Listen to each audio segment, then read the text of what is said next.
নমস্কার, আমি প্রফেসর শুভজিৎ চৌধুরী। আমি ইগনো রিজিওনাল সেন্টার কলকাতা থেকে আজকে বিবিএ প্রোগ্রাম অনলাইন ক্লাস নিচ্ছি। Course code BBN 113, course title retail management perspective and communication unit 1। আমি আমার ক্লাসে সমস্ত ছাত্রছাত্রীদেরকে স্বাগতম।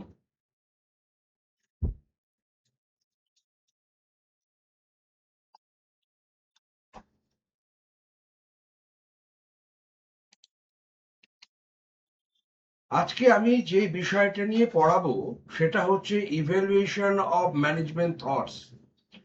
এই যে ম্যানেজমেন্ট, এটা আজকে আমরা যেরকম ভাবে দেখছি, আজ থেকে 100-200 বছর আগে এটা এরকম ছিল না। মানুষ যখন প্রাগৈতিহাসিক যুগে বনে জঙ্গলে বাস করত, তখন তাদের জীবন ধারণ ছিল আলাদা।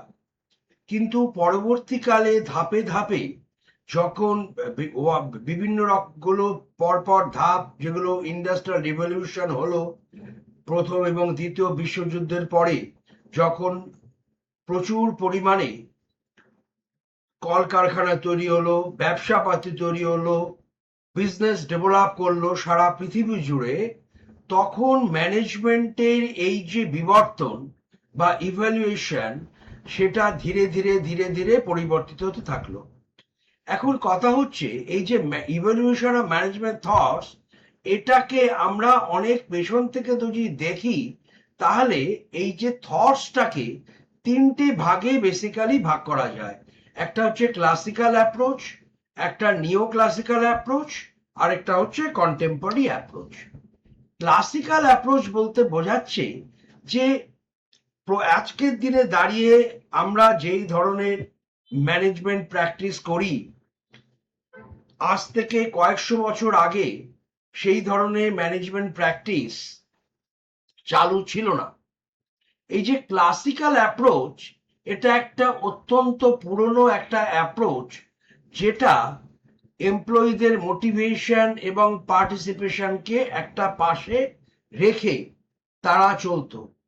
আজকের দিনে কন্টেম্পোরারি অ্যাপ্রোচ বা ম্যানেজমেন্ট অ্যাপ্রোচ, যেটা মডার্ন অ্যাপ্রোচ সবসময় এমপ্লয়ীদেরকে পাশে নিয়ে চলার বার্তা দেয়। কিন্তু ক্লাসিক্যাল অ্যাপ্রোচ সে সময় এমপ্লয়ীদেরকে এমপ্লয়ীদের যে পার্টিসিপেশন, সেইখানটাতে এতটা প্রাধান্য দিত না। এই ক্লাসিক্যাল অ্যাপ্রোচের যারা প্রবর্তক, তারা হচ্ছেন F.W. টেইলর। তার হচ্ছে সায়েন্টিফিক ম্যানেজমেন্ট। উনি ছিলেন আমেরিকান একজন মেকানিক্যাল ইঞ্জিনিয়ার, এবং তারপরে হেনরি ফেয়লের অ্যাডমিনিস্ট্রেটিভ ম্যানেজমেন্ট। তো ক্লাসিক্যাল অ্যাপ্রোচকে প্রধানত দুটো ভাগে ভাগ করা যায়। একটা হচ্ছে F.W. টেইলর সায়েন্টিফিক ম্যানেজমেন্ট, আর একটা হচ্ছে হেনরি ফেয়লস অ্যাডমিনিস্ট্রেটিভ ম্যানেজমেন্ট। এখন সায়েন্টিফিক ম্যানেজমেন্ট আর অ্যাডমিনিস্ট্রেটিভ ম্যানেজমেন্টে গঠনগত এবং তথ্যগত কিছু পার্থক্য আছে। যেমন সায়েন্টিফিক ম্যানেজমেন্ট, এটা ফোকাস করে on improving production and operational efficiency of business.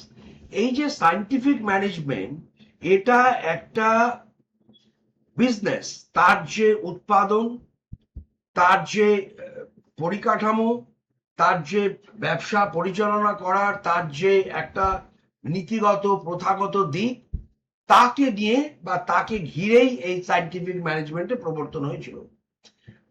কিন্তু অন্যদিকে administrative management focus on improving people and managerial efficiency of business. একদিকে সায়েন্টিফিক ম্যানেজমেন্ট যেমন শুধুমাত্র প্রোডাকশনকে একটা প্রাধান্য দিয়েছিল, অন্যদিকে অ্যাডমিনিস্ট্রেটিভ ম্যানেজমেন্ট কিন্তু শুধুমাত্র উৎপাদন বা প্রোডাকশন নয়, অ্যাডমিনিস্ট্রেটিভ ম্যানেজমেন্ট প্রাধান্য দিয়েছিল বিজনেসকে ঘিরে, ব্যবসাকে ঘিরে, একটা উৎপাদনকে ঘিরে যত রকমের মানুষজন আছে যারা কাজ করছে, তারা ছাড়া যে কখনো একটা ব্যবসার সামগ্রিক উন্নতি সম্ভব নয়, সেটা ওপরেই মূলত প্রাধান্য দেওয়া হয়েছিল অ্যাডমিনিস্ট্রেটিভ ম্যানেজমেন্টের ক্ষেত্রে। যদি আমি এর অ্যাপ্লিকেশন বা ব্যবহারিক দিকটা দেখি, তাহলে সায়েন্টিফিক ম্যানেজমেন্ট এটা সাধারণত সফট ফ্লোর বলতে বোঝায় যেই জায়গায় একটা প্রোডাকশন চলছে, একটা ম্যানুফ্যাকচারিং ইউনিট, তার অনেকগুলো সফট ফ্লোর থাকে, যেই ফ্লোরে দাঁড়িয়ে বা যেইখানে দাঁড়িয়ে অ্যাকচুয়ালি প্রোডাকশনটা হয় তাকে বলে সফট ফ্লোর। আর যেটা অ্যাডমিনিস্ট্রেটিভ ম্যানেজমেন্টে তার যে অ্যাপ্লিকেশন এরিয়া, সেটা শুধু সফটওয়্যারের ওপরে সীমাবদ্ধ থাকে না, সেটা এক সামগ্রিকভাবে পুরো যে অর্গানাইজেশন তার ওপরে এটা কাজ করে। এবার targeted employee, workers and supervisors, এই যে সায়েন্টিফিক ম্যানেজমেন্টে এটা শুধু, যেহেতু এইটা প্রোডাকশন ওরিয়েন্টেড একটা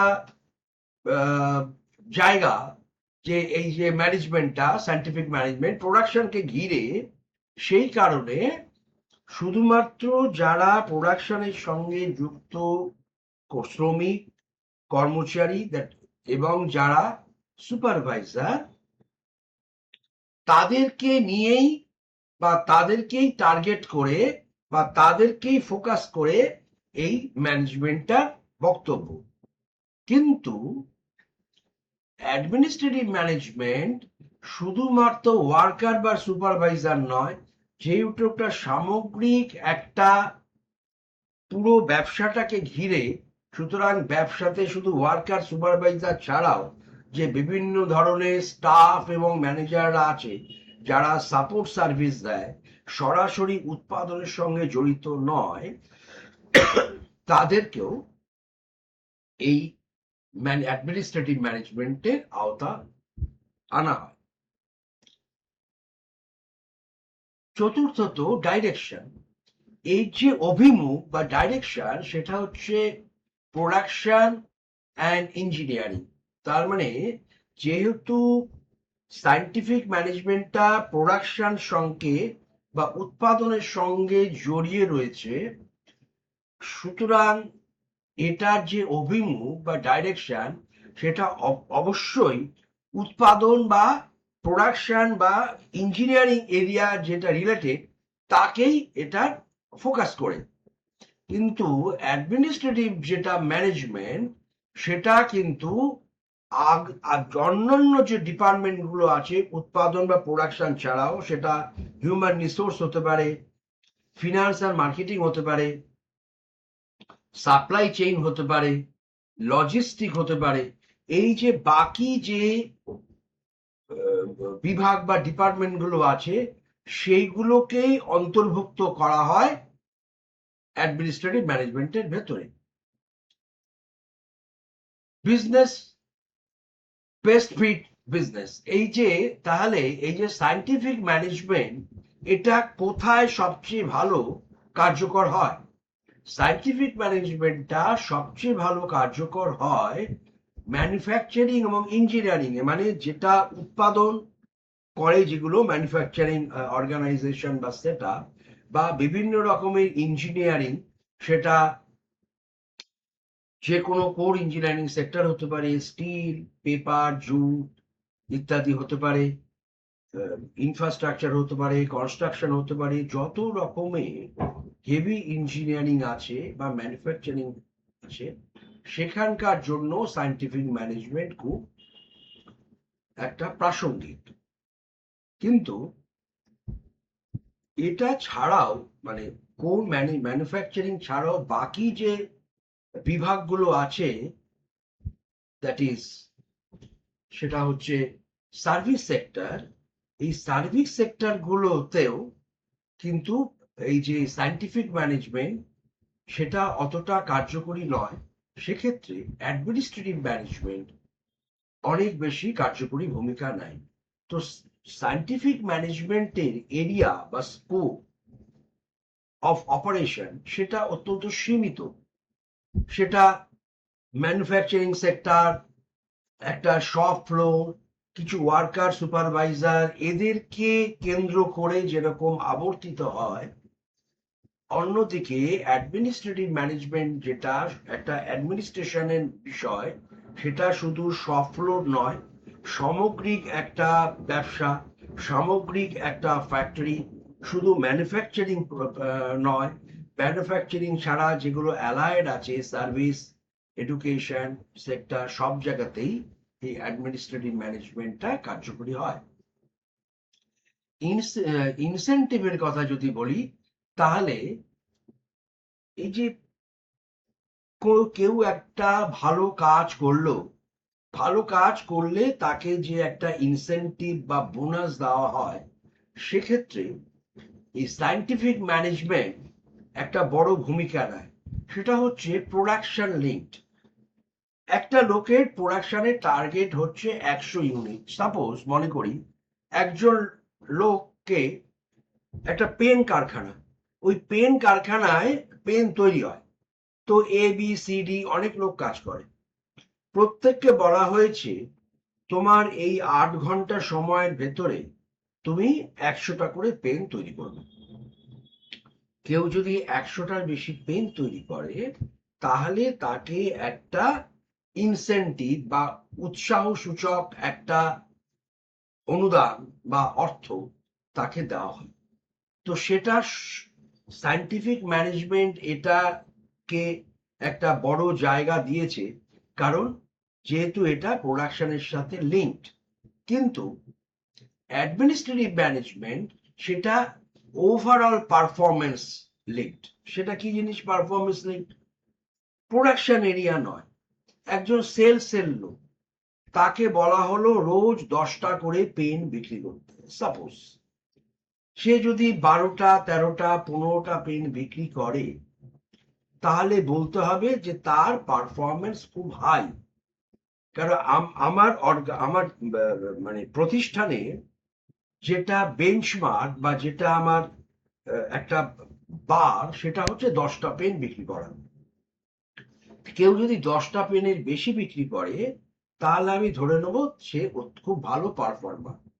তাহলে ওভারঅল সে কোনো একজন লোক, সে উৎপাদন বা প্রোডাকশনের সাথেই যুক্ত থাকুক, অথবা সেলস বা মার্কেটিং এর সাথেই যুক্ত থাকুক, তাদেরকে উৎসাহ দেওয়ার জন্য বিজনেসে বিভিন্ন ধরনের ইনসেন্টিভ প্ল্যান চালু আছে। কোনোটা প্রোডাকশন লিঙ্কড ইনসেন্টিভ, কোনোটা পারফরমেন্স লিঙ্কড ইনসেন্টিভ। আরেকটা হচ্ছে ফোকাস। এই যে time study and motion study, যেটা সায়েন্টিফিক ম্যানেজমেন্টের একটা বড় জায়গা। টাইম স্টাডি মানে হচ্ছে কোনো একটা কাজ আমি কতটা সময় লাগছে আমার করতে, এবং ওই কাজটা করতে গিয়ে আমি কতগুলো মুভমেন্ট দিচ্ছি। এই যখন এই সায়েন্টিফিক ম্যানেজমেন্টটা প্রথম যখন আহ, এই কনসেপ্টটা যখন আসে, তখন এটা শুরু হয়েছিল যে এক কি দুটো চারজন লোক, তারা রাস্তার ধারে একটা ইট দিয়ে পাঁচিল তৈরি করছিল। তো পাঁচিল তৈরিতে অনেক রকগুলো মুভমেন্ট থাকে, যে প্রথমে ইটটা তুললো, তারপরে কোনো একটু মশলা দিল, তারপর ইটটা বসালো সোজা করে, তারপরে একটু ওপরে পেটালো, তারপরে আবার মশলা দিল, তারপরে আবার ইটটা দিল। এই অনেকগুলো মোশন, এবং একটা ইটের উপরে আরেকটা গিট গেঁথে তাকে মশলা দিতে কতটা সময় লাগে, এইটাকে স্টাডি করা হয়েছিল। যে এই যে একটা কাজ করতে, যে কোনো কাজ করতে কতটা সময় লাগে এবং কতগুলো মোশনের দরকার হয় একটা কাজকে শেষ করতে। এটা ছিল সায়েন্টিফিক ম্যানেজমেন্টের প্রতিপাদ্য বিষয়। অন্যদিকে অ্যাডমিনিস্ট্রেটিভ ম্যানেজমেন্ট বলছে প্ল্যানিং, মনিটরিং এবং কন্ট্রোলিং। সেটা হচ্ছে কোনো কাজ, যে কোনো কাজ, তার যদি প্রপার প্ল্যানিং না থাকে মনিটরিং না থাকে এবং ওই কাজের ওপরে যদি কন্ট্রোল না থাকে, তাহলে সেই কাজটা হয় না। তো যে কোনো কাজ, যে কোনো ব্যবসা, যে কোনো অ্যাক্টিভিটি বা যে ধরনের কাজকর্ম আমরা করি, সেটা আমাদের ব্যক্তিগত স্তরে হতে পারে, সেটা আমাদের ব্যবসায়িক স্তরে হতে পারে, তাতে প্ল্যানিং, মনিটরিং এবং কন্ট্রোলিং একটা বড় ভূমিকা নেয়। যেমন ধরি আমরা যে আমরা একটা বাড়ি তৈরি করব, বাড়ি নিজেদের মতো করে। তো বাড়ি তৈরি করতে গেলে তার একটা প্ল্যানিং দরকার। প্রথমত হচ্ছে যে বাড়িটার একটা আর্কিটেকচারাল ডিজাইন দরকার। সেটা কম্পিটেন্ট অথরিটি, সেটা পৌরসভা হতে পারে, পঞ্চায়েত হতে পারে, কি মিউনিসিপাল কর্পোরেশন হতে পারে, তাদেরকে দিয়ে সেটাকে প্ল্যানিংটাকে, যেটা বাড়ি বানাবার নকশা, সেটাকে প্ল্যান করানো, সেটাকে স্যাংশন করানো। তারপর কোথা থেকে বালি, সিমেন্ট, রড ইত্যাদি আনবো, কোথা থেকে মিস্ত্রি জোগাড় করব, এর একটা মাইক্রো লেভেল প্ল্যানিং দরকার। এবার যখন বাড়িটা তৈরি হচ্ছে, তখন একটা কন্টিনিউয়াস মনিটরিং দরকার, যে মিস্ত্রিরা ঠিক মতো কাজ করছে না, আমার হাতে সময় কম, আমাকে 6 মাস 8 মাসের ভিতরে এই বাড়িটা শেষ করতে হবে। তো সেক্ষেত্রে একটা মনিটরিং এর বিষয় থাকে, এবং তার উপরে হচ্ছে কন্ট্রোলিং। কন্ট্রোলিং হচ্ছে ওভারঅল, সেটা খরচা থেকে শুরু করে আমার কোথা থেকে জিনিস আনবো, কোন দামে জিনিস পাবো, কতটা সস্তায় আমি আনতে পারবো, ইত্যাদি ইত্যাদি। তো এখন যদি আমি পুরো বিষয়টাকে একটা ফ্রেমের ভেতরে আনি, সেটা হচ্ছে সায়েন্টিফিক ম্যানেজমেন্ট এবং অ্যাডমিনিস্ট্রেটিভ ম্যানেজমেন্ট দুটোই হচ্ছে অত্যন্ত পুরনো কিছু কনসেপ্ট, যাকে আমি ক্লাসিক্যাল অ্যাপ্রোচ বলেছি। সেখানে সায়েন্টিফিক ম্যানেজমেন্ট বেসিক্যালি মূলত উৎপাদন কেন্দ্রিক যে ব্যবসা, উৎপাদন কেন্দ্রিক ম্যানুফ্যাকচারিং রিলেটেড, তার জন্য অত্যন্ত প্রাসঙ্গিক। কিন্তু অন্যদিকে অ্যাডমিনিস্ট্রেটিভ ম্যানেজমেন্ট, কেন অ্যাডমিনিস্ট্রেটিভ ম্যানেজমেন্ট চালু হলো? প্রথম হচ্ছে, শুধু উৎপাদন যদি খুব ভালো হয় কোনো অর্গানাইজেশনে, তার যদি বাকি অ্যাডমিনিস্ট্রেশন সেটা যদি ভালো না হয়, তাহলে সামগ্রিকভাবে কোনো ব্যবসায়িক প্রতিষ্ঠান সাফল্য পায় না, আর্থিক সাফল্য। তো আমি উৎপাদনের জন্য আমি খুব ভালো, কিন্তু আমার লোকজন তারা ভালো নেই, তারা কাজে তাদের মন নেই, তারা একটু সুযোগ পেলেই ফাঁকিবাজি দিচ্ছে, কাজকর্ম করছে না। তো এই জিনিসটা যদি আমি নেগলেক্ট করি বা অবহেলা করি, সেক্ষেত্রে আমি যতই ভালো প্রোডাকশন করি না কেন, যতই প্রোডাকশনের দিকে আমি ফোকাস দেই না কেন, সামগ্রিকভাবে আমার অর্গানাইজেশন কখনো আমি যেই গ্রোথটা চাইছি, যে সাস্টেইনেবিলিটিটা চাইছি অর্গানাইজেশনের জন্য, সেটা কোনোভাবেই আমরা পেতে পারবো না। তো ক্লাসিক্যাল অ্যাপ্রোচ এই সায়েন্টিফিক ম্যানেজমেন্ট এবং অ্যাডমিনিস্ট্রেটিভ ম্যানেজমেন্টের উপরে অনেকগুলো তাদের থিওরি, অনেকগুলো প্রস্তাব, অনেক ধরনের থট বা ধারণা ইত্যাদি দেওয়া দিয়েছিল। সময় যত এগিয়েছে, তত এই ধরনের ম্যানেজমেন্ট, যে বিভিন্ন ম্যানেজমেন্ট স্কুল, যে বিভিন্ন ম্যানেজমেন্ট থটস, এর উপরে প্রচুর রিসার্চ ওয়ার্ক হয়েছে সারা পৃথিবী জুড়ে, এবং পর্যায়ক্রমে এগুলোকে আরো উন্নত, আরো উন্নত, আরো উন্নত করা হয়েছে, সময়ের সঙ্গে সঙ্গে, যুগের সঙ্গে সঙ্গে, প্রয়োজনীয়তার সঙ্গে সঙ্গে তাল মিলিয়ে। এরপর হচ্ছে নিউ ক্লাসিক্যাল অ্যাপ্রোচ। এই নিউ ক্লাসিক্যাল অ্যাপ্রোচ হচ্ছে ক্লাসিক্যাল অ্যাপ্রোচের পরবর্তী ধাপ। এই নিউ ক্লাসিক্যাল অ্যাপ্রোচে 4জন বেসিক্যালি কন্ট্রিবিউটার, যারা এর উপরে কিছু কাজকর্ম করেছে। তাদের মধ্যে উল্লেখযোগ্য হচ্ছে Elton Mayo's human relations approach, Pareto's social system approach, Simon's decision theory approach এবং ওয়াটসনস বিহেভিয়ারাল অ্যাপ্রোচ। এখন এই হিউম্যান রিলেশনস অ্যাপ্রোচ জিনিসটা কি? যে এল্টন মায়ো, সরি,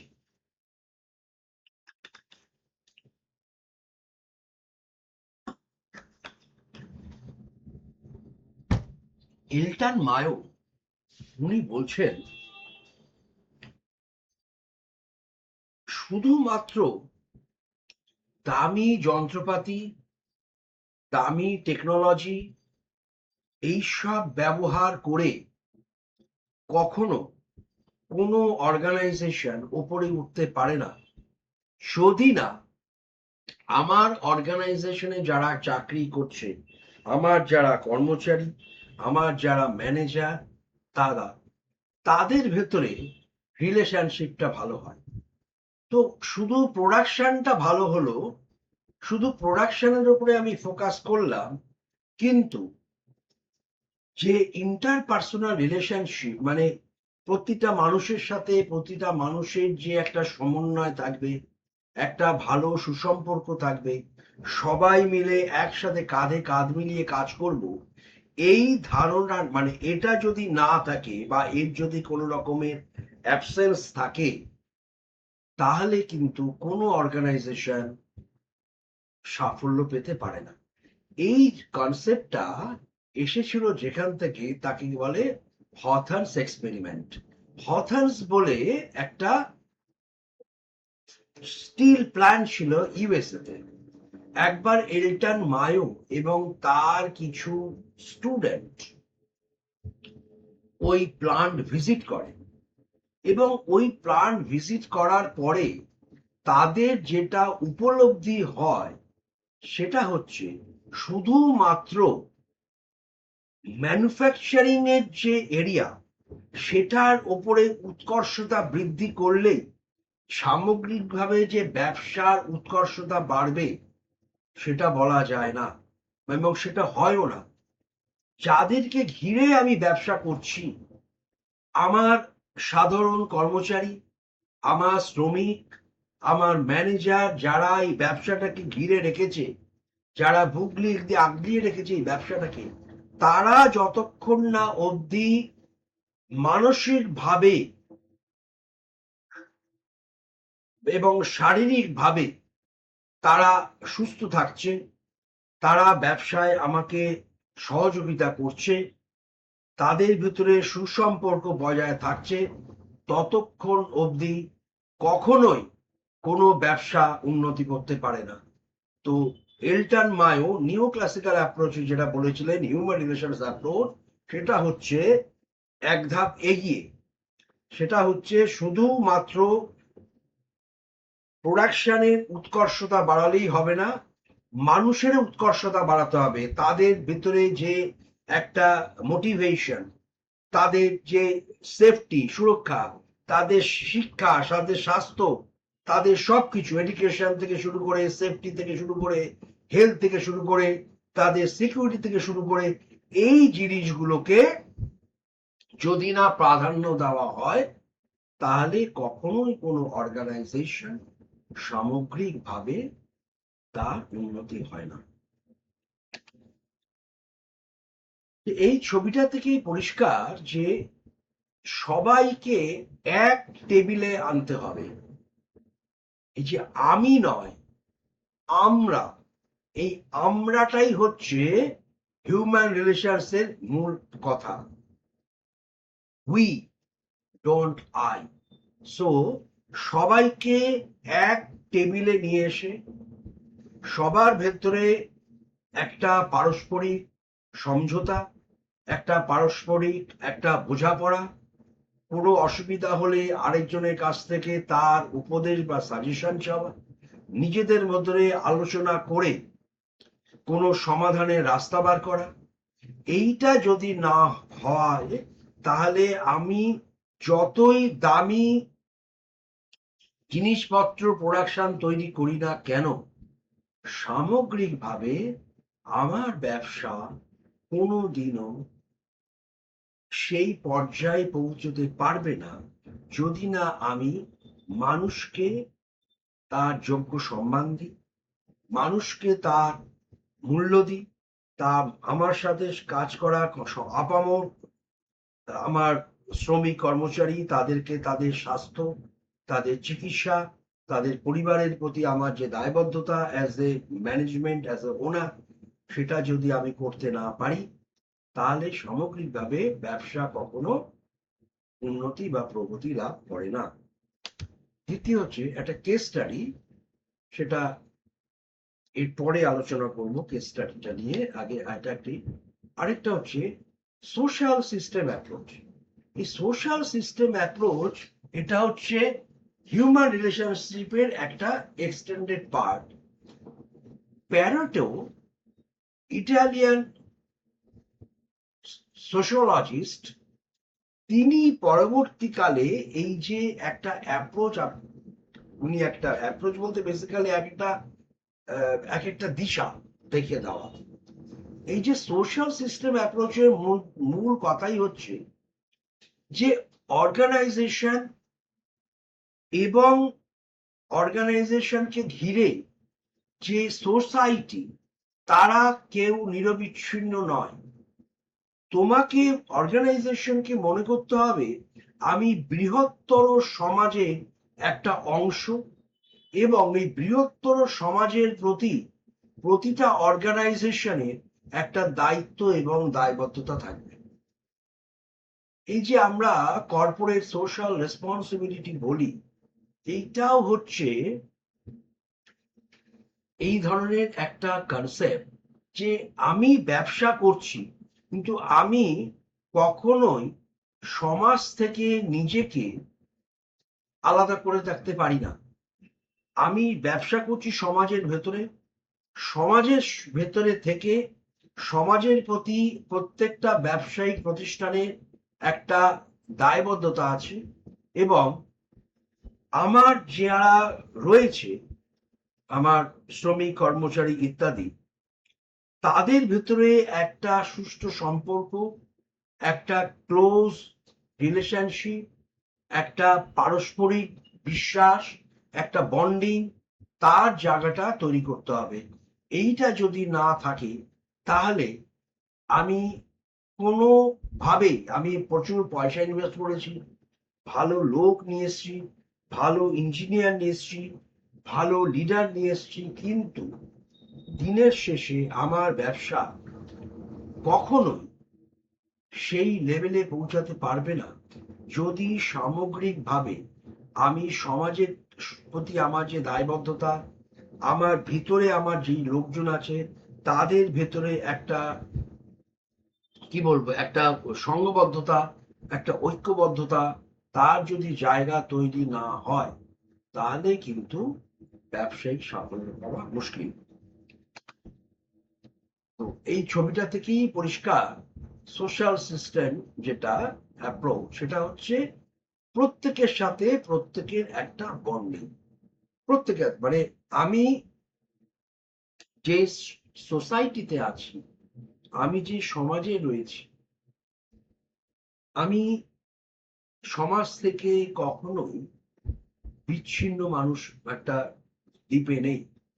সমাজের ভেতরে দাঁড়িয়ে শৃঙ্খলাবদ্ধভাবে প্রত্যেককে সাথে নিয়ে যদি আমি ব্যবসা করতে পারি, আমার ম্যানেজমেন্টকে যদি আমি সেইভাবে পরিচালনা করতে পারি, তাহলে সার্বিক সাফল্য বা সর্বাঙ্গীন সাফল্য এটা কখনোই দূর থাকবে না, এটা একেবারেই তোমার হাতের মুঠোয় এসে যাবে।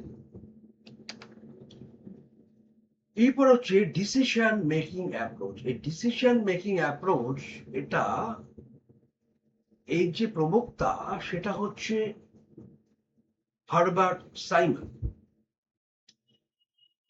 যে কোনো, আজকে আমাদের ব্যক্তিগত স্তর থেকে শুরু করে আমাদের সমাজ, আমাদের কর্মকাণ্ড, আমাদের ব্যবসায়িক জগৎ, সবাইতেই সিদ্ধান্ত একটা বড় জিনিস। মানুষের যে ব্যর্থতা, সেই ব্যর্থতাটাকে ঘিরেই থাকে তার সিদ্ধান্তহীনতা। কেউ যদি সঠিক সময়ে সঠিক সিদ্ধান্ত না নিতে পারে, তাহলে তার ব্যবসায়িক কথাই যদি আমি বলি, তার যে ব্যবসায়িক দিক, সেই দিকটা ক্ষতিগ্রস্ত হয়। তো এটা কতগুলো ধাপে আসে। প্রথম হচ্ছে collect information about the issues. Suppose আমার অর্গানাইজেশনে দুটো গোষ্ঠীর ভেতরে একটা মনোমালিন্য সৃষ্টি হয়েছে। এই মনোমালিন্যটা এমন একটা জায়গায় পৌঁছেছে যে কোনো পক্ষকেই একেবারেই সহযোগিতা করছে না। কেউ কারোর বিরুদ্ধে সবসময় হায়ার ম্যানেজমেন্টের কাছে গিয়ে কিছু নালিশ জানাচ্ছে। এই পক্ষ ওই পক্ষের ভিতরে সবসময় একটা সম্পর্ক অত্যন্ত তিক্ত এবং খারাপ সম্পর্ক হয়েছে। সেক্ষেত্রে ম্যানেজমেন্টের দায়বদ্ধতা বা দায়িত্ব হচ্ছে, প্রথম হচ্ছে ইনফরমেশনকে সংগ্রহ করা, যে কেন, কিসের জন্য, কিসের ভিত্তিতে এই দুটো গোষ্ঠী, যারা সবাই আমার সদস্য, অর্গানাইজেশনের সদস্য, আমার এক্সটেন্ডেড ফ্যামিলি মেম্বার, তাদের ভিতরে কি কারণে এত একটা বিচ্ছিন্ন মনোভাবের তৈরি হচ্ছে। দ্বিতীয়ত পর্যায়ে দেখে identify the ways by which to resolve the issues. দ্বিতীয় পর্যায়ে ম্যানেজমেন্টকে এটা দেখতে হবে কোন পদ্ধতির মাধ্যমে, কোন ধরনের আমি প্রয়াস চালাবো, যাতে করে এই যে একটা কনফ্লিক্ট দুটো গোষ্ঠীর ভেতরে, এই যে একটা বিরোধিতা দুটো গোষ্ঠীর ভেতরে, সেটা কিভাবে আমি মীমাংসা করতে পারি। কারণ মীমাংসা যদি আমি করতে না পারি, তাহলে দুটো গোষ্ঠীর ভেতরে তাদের যে বিরোধিতা, পারস্পরিক বিরোধিতা, সেটা এমন একটা পর্যায়ে চলে যাবে যে একটা সময় আসবে আমার এই কারখানা বা ব্যবসা চালানোটাই আমার পক্ষে মুশকিল হয়ে যাবে। তো প্রথমেই ব্যাপারটা অনেক দূর অব্দি গড়ানোর আগেই আমাকে সিদ্ধান্ত নিতে হবে, আমাকে বুঝতে হবে, আমাকে জানতে হবে যে কেন এই পারস্পরিক মতবিরোধ তৈরি হয়েছে, কি কারণে তৈরি হয়েছে, এবং কিভাবে আমি সেটাকে সমাধান করতে পারি। তৃতীয় পর্যায়ে decide the best methods two resolve. কোন পদ্ধতিটা, মানে অনেকগুলো পদ্ধতি আছে, পদ্ধতি 1 2 3 4, এই যে মানে সিদ্ধান্ত ডিসিশন নেব, আমি যে ডিসিশন নেব, আমি যে একটা সঠিক সিদ্ধান্ত নেব, তার অনেকগুলো অল্টারনেটিভ থাকতে পারে, 1 2 3 4 5 6। এই 5টা অল্টারনেটিভের ভেতরে কোন অল্টারনেটিভটা নিলে এটা এই যে মুহূর্ত, সেই মুহূর্তের জন্য বেস্ট ফিট হবে। একটা কথা বলা দরকার, সেটা হচ্ছে সিদ্ধান্ত এটা কিন্তু খুব রিলেটিভ একটা ম্যাটার। আজকে যেই পরিস্থিতিতে দাঁড়িয়ে আমি একটা সিদ্ধান্ত নিচ্ছি, কোনো একটা মানে পরিবর্তিত পরিস্থিতিতে সেই সিদ্ধান্তটা কিন্তু আগে যে সিদ্ধান্ত নিয়েছিলাম সেই সিদ্ধান্ত নাও চলতে পারে। এটা হাইলি তোমার মানে দিস ইজ নট স্ট্যাটিক, এটা যে একটা ফিক্সড বা স্ট্যাটিক সেটা নয়, যে একবার এই সিদ্ধান্ত নিয়েছি মানে বারবার আমি এই সিদ্ধান্তটাই নেব।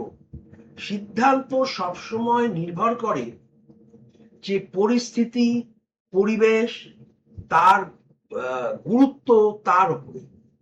তো ওই পরিস্থিতিতে দাঁড়িয়ে ম্যানেজমেন্টের যেটা মনে হবে যে হ্যাঁ, এটা একদম এই পরিস্থিতির জন্য সঠিক সিদ্ধান্ত, ম্যানেজমেন্ট সেটা নেবে। তো যে কোনো অবস্থাতেই ব্যবসার যে সাফল্য, সেই সাফল্যটা কিন্তু একটা বড় অংশে নির্ভর করে ব্যবসায়িক সিদ্ধান্তের উপরে। কখন কোন পরিস্থিতিতে আমি কি সিদ্ধান্ত নেব। আজকে মনে করি, আজকে আমার একটা স্টিল প্লান্ট আছে, কিন্তু বাজারে প্রচুর চাহিদা, কিন্তু আমি স্টিল প্লান্ট যেহেতু আমি ওটাকে এক্সপ্যানশন করিনি, সম্প্রসারণ করিনি, আমি দিতে পারছি না লোককে প্রোডাক্ট। অথবা আমার স্টিল প্ল্যান্টটা দুর্গাপুরে, আমি ইস্টার্ন ইন্ডিয়াতে শুধু আমার যে স্টিল সেটা পাঠাতে পারি, মানে সেটা ওয়েস্ট বেঙ্গল, বিহার, আসাম, ঝাড়খণ্ড এখানে। কিন্তু আমার আউটার স্টেট গুজরাট, মহারাষ্ট্র, রাজস্থান থেকে আমার প্রচুর অর্ডার আসে। তাহলে আমাকে এখন সিদ্ধান্ত নিতে হবে কোনটা। আমি যদি এখন একটা নতুন ফ্যাক্টরি গড়তে যাই, একে তো সেটা সময় সাপেক্ষ, দুই অনেক টাকা ইনভেস্টমেন্ট। তাহলে আমি এক্সিস্টিং যে ফ্যাক্টরি, সেখানে কিছু লোক রেখে কিছু প্রোডাকশন ক্যাপাসিটিকে বাড়িয়ে অন্যান্য স্টেটে কিছু সুপার স্টকিস্ট বা সুপার ডিস্ট্রিবিউটার রেখে আমি ইনিশিয়ালি ওই বাজারে ঢুকতে পারি। যদি দেখি আমার খুব ভালো চলছে, তাহলে সেক্ষেত্রে আমি ওই এরিয়াকে ঘিরে গুজরাটে বা রাজস্থানে কোথাও একটা প্ল্যান্ট সেট আপ করতে পারি। তো এই যে সিদ্ধান্ত, কখন কোন জিনিসটা সময়ের সঙ্গে উপযোগী, কখন কোন সিদ্ধান্তটা সঠিক, সেটা যেই সমস্ত লিডারশিপ এই সঠিক সিদ্ধান্ত সঠিক সময় নিতে পারে, সেই ব্যবসা তত বেশি গ্রো করে। পুরো ব্যবসাটাই দাঁড়িয়ে থাকে একটা লিডার, তার লিডারশিপ যে স্কিল, তার লিডারশিপ যে কোয়ালিটি, তার লিডারশিপ যে অ্যাকুইপমেন্ট, তার উপরে। ভালো লিডার যদি হয়, সে ব্যবসাটাকে একটা, দুটো, তিনটে, চারটে বিভিন্ন রকম ভাবে স্তর থেকে একটা স্তরে নিয়ে যাবে। তো লিডারশিপ যদি খুব পোর হয়, তাহলে ভালো ব্যবসাও অনেক সময় নিচে এসে পড়ে।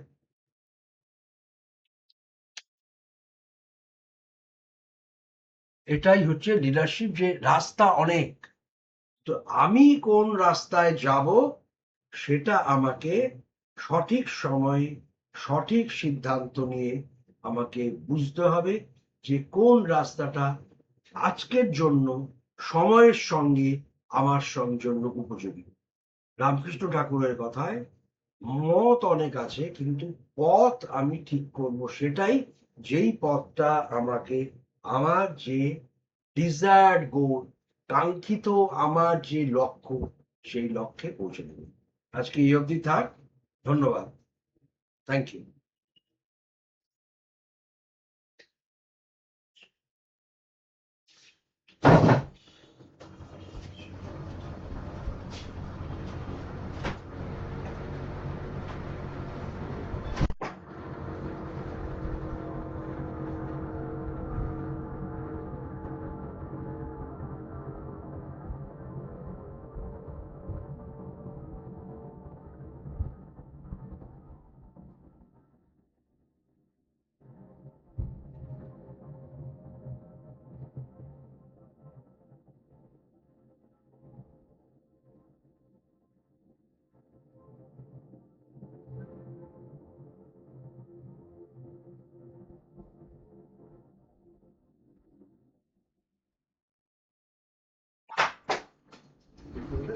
আমি এখানে থাকবো।